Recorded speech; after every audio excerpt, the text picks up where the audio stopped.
Ja tere kõigile! Tore, et olete tulnud kuulama õpetaja uurimus 2024 tulemuste esitlemise seminari. Ja hakkamegi pihta. Ma pean panema siit esitluse jagamise, jah. Kohe hakkab. Ja igaks juhuks veel ütleme, et ka salvestame seda esitlust, ehk siis kõik, kes tahavad täna osaleda, et siis saavad sellest ikkagi osa ilusti. Ja nüüd ma eeldan, et minu esitlus on ka hästi näha. On näha.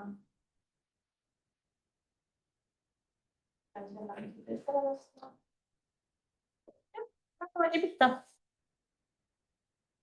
Meie tänane kava on, meil on päris intensiivne ja pikk päev, et esimesed pool tundi me ikkagi anname jällegi ülevaate uuringust, ehk siis kuidas seekordne uuring välja nägi. Siis läheme teemade tutvustamise juurde. Me räägime õpetajate läbipõlemisest ja stressist, juhtimisviisidest ja rahulolust, õpetajate töömotivatsioonist ja eestvedamisvalmidusest.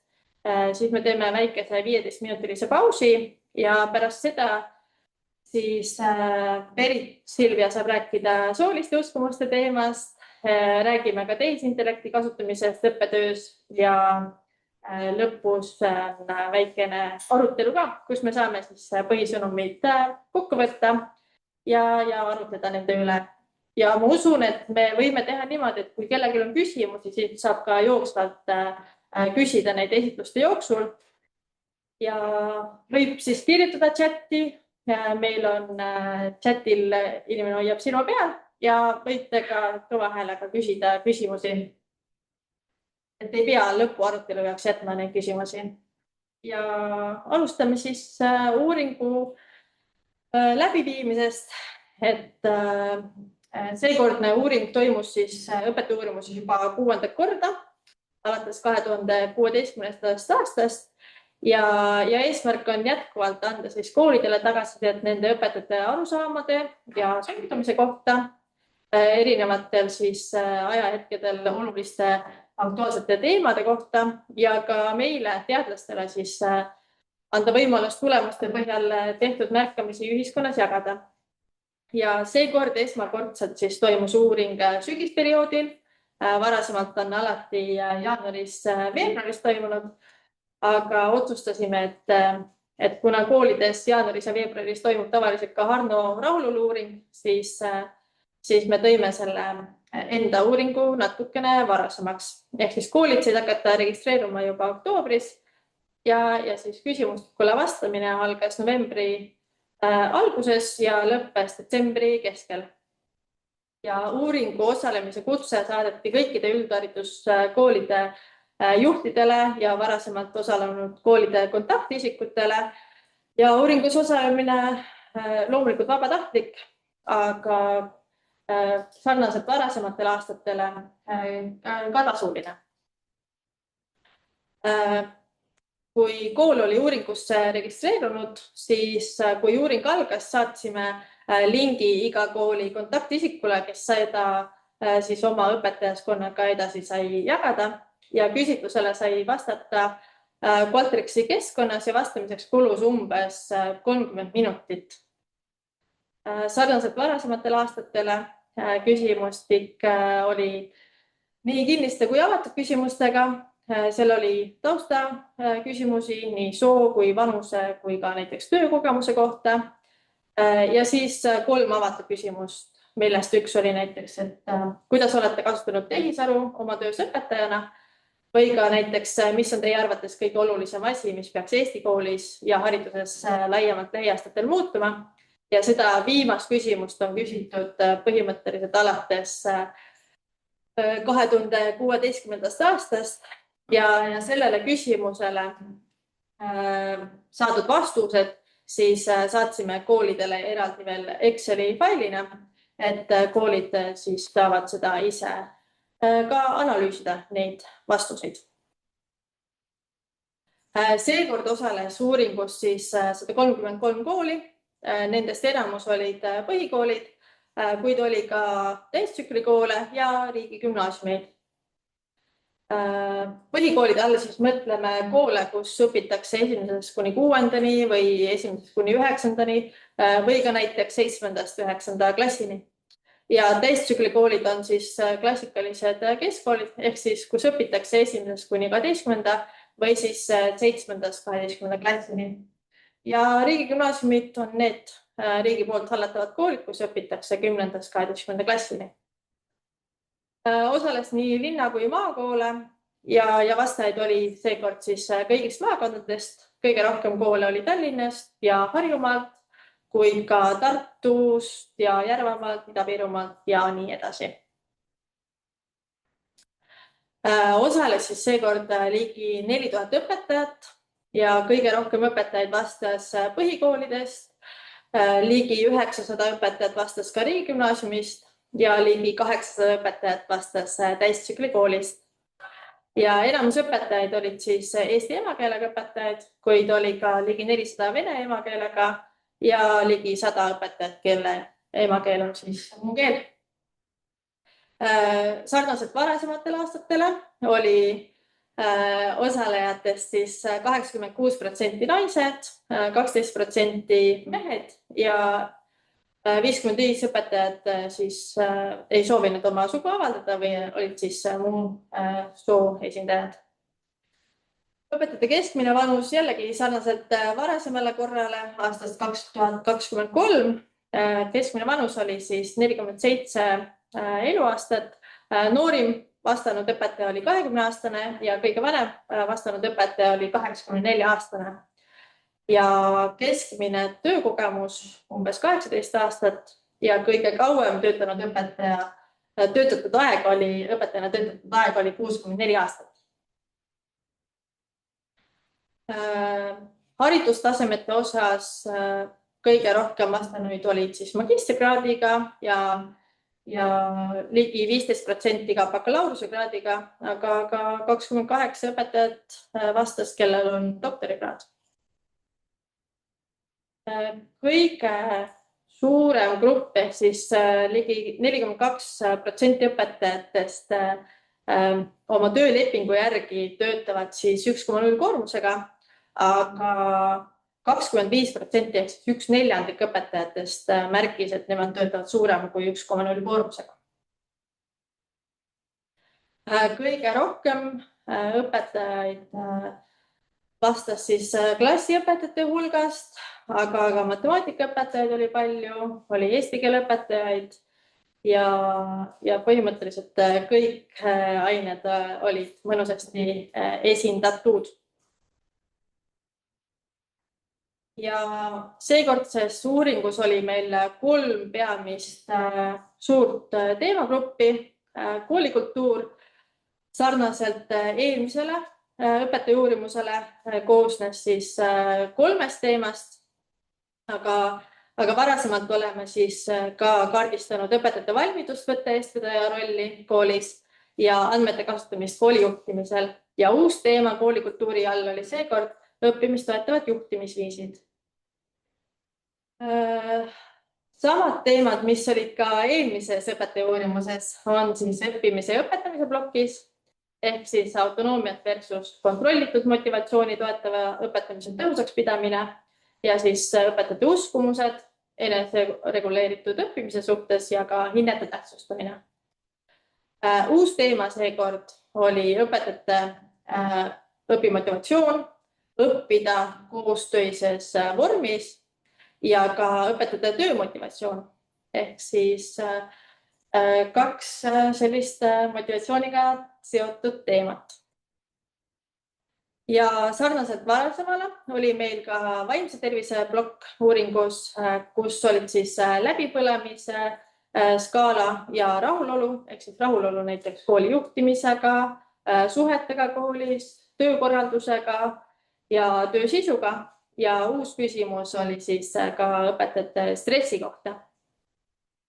Ja sarnaselt varasemale me oleme ka võtnud uuringusse teemasid, mis on aktuaalsed hetkel hariduses ja tehisintellekti kasutamise valmidus ja tajuta kasulikkus kindlasti seda on ning ka soolised uskumused.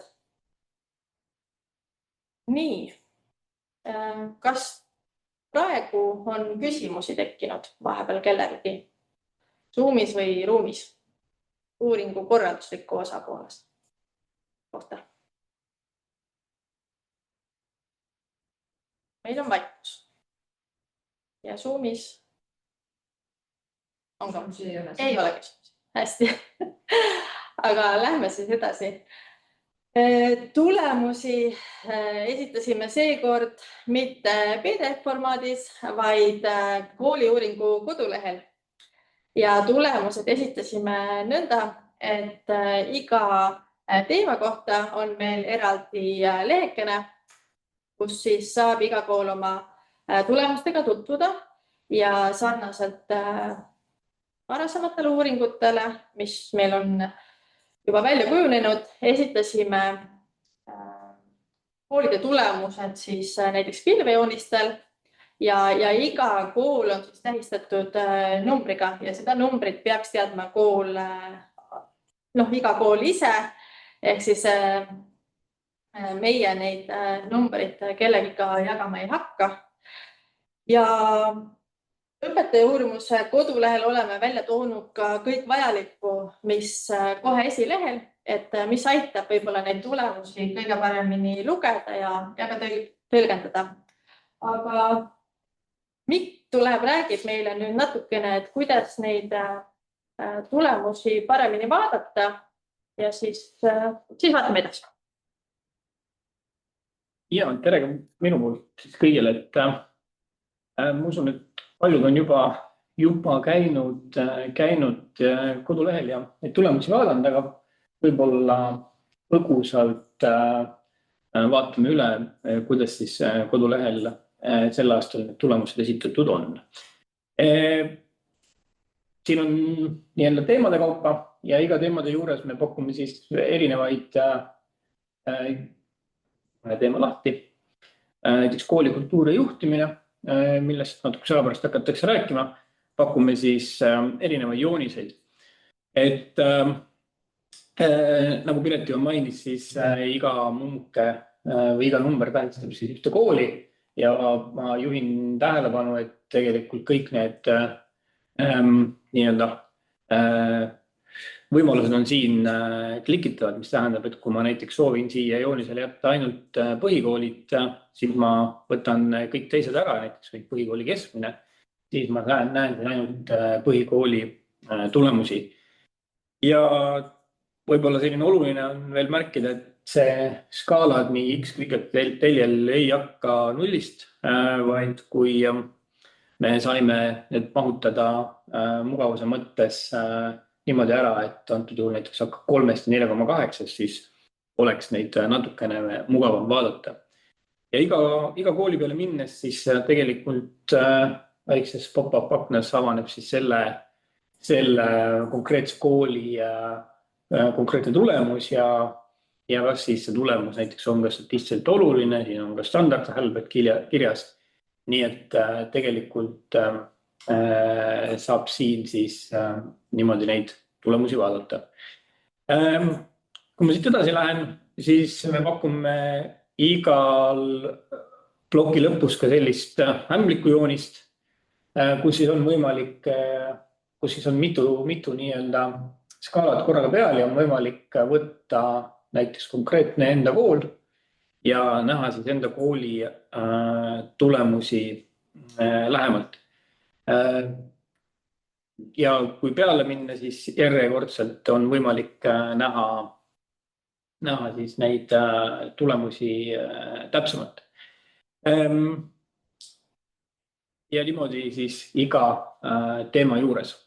Nüüd pakume ka seda varianti, et siin õpetaja uurimuse tulemused ka võimalust kogu andmefail alla laadida. Ehk kes soovib, saab selle andmefaili koos tulemustega alla laadida ja vastavalt enda soovile siis seal kas filtreerida või mingeid tulemusi välja võtta.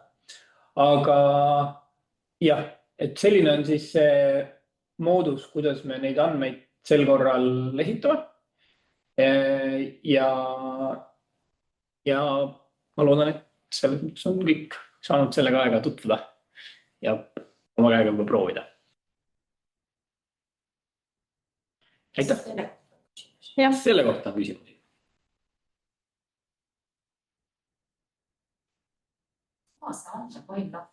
Ja, see andmefail läheb lahti siin koolikultuuri juhtimine. Ei ole. Ei, vabandust, siin on see. Ta tõmbab alla, kohe proovida. Laadis alla. Juhti kohe. Jah. Ma tulen siis teie juurde.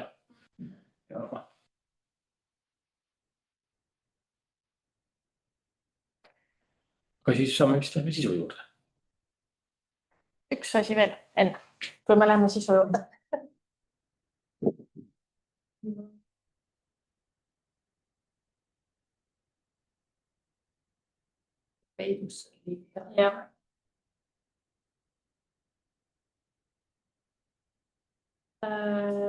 Jah, tavaliselt olen seda tutvustanud kõige lõpus, aga ma mõtlesin, et seekord kõige alguses. Ehk siis igal koolil on tegelikult võimalus meie abiga vaadata täpsemalt sisse oma kooli tulemustesse ja siis teha seda lähtuvalt teie enda huvist. Ehk siis, kui teil on huvi vaadata täpsemalt oma õpetajate koolikultuuri tulemustesse sisse, vaadata, kas seal on näiteks gruppide vahelisi erinevusi või et mis ennustab teie koolis näiteks õpetajate valmidust võtta eestvedaja rolli ja nii edasi, siis meil on teile kokku pandud selline pakett, mida me oleme ka varasemalt pakkunud, siis võimalus tulla individuaalkonsultatsiooni. Aga see siis tähendab seda, et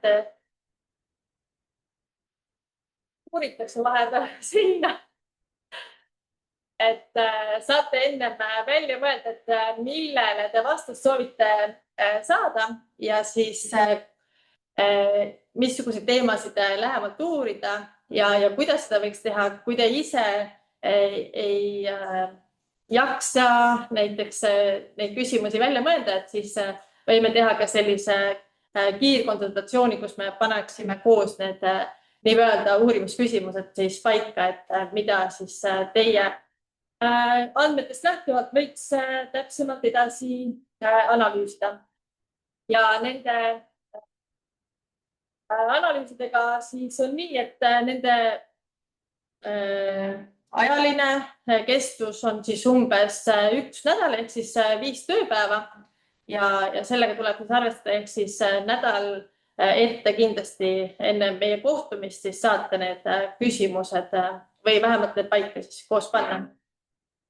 Aga kui analüüsid on tehtud, siis saame kokku kas siis Zoomis või ülikoolis või siis tuleme külla teie kooli ja siis umbes 2 tunni jooksul vaatame koos nendele analüüside tulemustele otsa ja arutame, et mida need siis tähendavad, mida siis nendest lähtuvalt võiks koolis edasi teha, mis on juba hästi ja mis on arengusuunad.